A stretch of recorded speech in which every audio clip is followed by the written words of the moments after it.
Hello friends, ഞാൻ ഇന്നിവിടെ ഉണ്ടാക്കാൻ പോകുന്ന ഒരു അവക്കാഡോ സ്മൂത്തിയാണ്. ഇത് വളരെ സിമ്പിളാണ്, അത്ര തന്നെ ടേസ്റ്റിയുമാണ്, ഹെൽത്തിയുമാണ്. ഇത് നമുക്ക് ഒന്ന് പ്രിപ്പയർ ചെയ്ത് നോക്കാം. ഇതിനാകെ കൂടി 4 ഇൻഗ്രീഡിയൻസ് ആണ് നമുക്ക് ആവശ്യമുള്ളത്.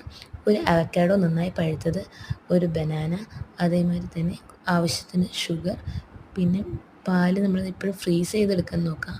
അതാവുമ്പോൾ നമുക്ക് നല്ലൊരു ചിൽ ഫീലിംഗ് കിട്ടും. പിന്നെ നമുക്ക് ഈ ഫ്രൂട്ട്സ് എല്ലാം കട്ട് ചെയ്ത് കുഞ്ഞു കുഞ്ഞു പീസസ് ആക്കാം. പിന്നെ ഒരു ബ്ലെൻഡർ എടുത്ത് അതിലേക്ക് നമ്മൾ ഫ്രീസ് ചെയ്ത മിൽക്ക്, കട്ട് ചെയ്ത ഫ്രൂട്ട്സൊക്കെ ആഡ് ചെയ്ത് കൊടുക്കാം. ഞാനിത് ശരിക്കും ഉണ്ടാക്കുന്നത് എൻ്റെ മോന് വേണ്ടിയിട്ടാണ് കേട്ടോ. അപ്പോൾ അവനാന്ന് വെച്ചിട്ടുണ്ടെന്നുണ്ടെങ്കിൽ ഫ്രൂട്ട്സ് നല്ല ഇഷ്ടമാണ്, പക്ഷേ അവക്കാഡോയ്ക്ക് പ്രത്യേകിച്ച് രുചിയില്ലാത്തതുകൊണ്ട് അവനങ്ങനെ കഴിക്കാനായിട്ട് ഇത്തിരി മടി കാണിക്കുന്നുണ്ട്. പിന്നെ നമുക്ക് അവനവൻ്റെ കോൺട്രിബ്യൂഷനായിട്ട് കുറച്ച് പഞ്ചസാര അവനും ഇടുന്നുണ്ട് കേട്ടോ. എന്നിട്ട് നമുക്ക് ഈ മിക്സിയുടെ ജാറിലേക്ക് ആവശ്യത്തിന് പഞ്ചസാര ഇട്ട് നമുക്ക് നന്നായി ഒന്ന് ബ്ലെൻഡ് ചെയ്തെടുക്കാം. ഇത് അധികം നേരം നമുക്ക് ബ്ലെൻഡ് ചെയ്യേണ്ട ആവശ്യമില്ല, 2 to 3 മിനിറ്റ്സ് മതി. എപ്പോഴും നമ്മൾ അവക്കാഡോ നോക്കുമ്പോൾ വളരെ വൈറ്റമിൻസ് നിറഞ്ഞതാണ്.